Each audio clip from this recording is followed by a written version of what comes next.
एई बरा गुड़िक ना मु बनई चकुली पिठा आणरू। तो काली राति ना कौन होता चकुली पिठा कर सारा पर मोर आण टे बड़ी पड़ा सकाल को से सुजी मिसईदेली सोढ़ा और लुण पकई गोले रखीदी फुलवाई।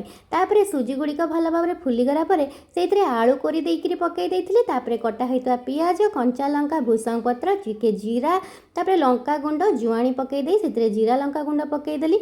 यही बेटर को टिके भल भाव में फेंटीदेली सुजी सब फेंटी हो 5 ରୁ 10 मिनिट ताकू भल भाव में एमती गोले गोले फेंटिकी मु रखीदेली।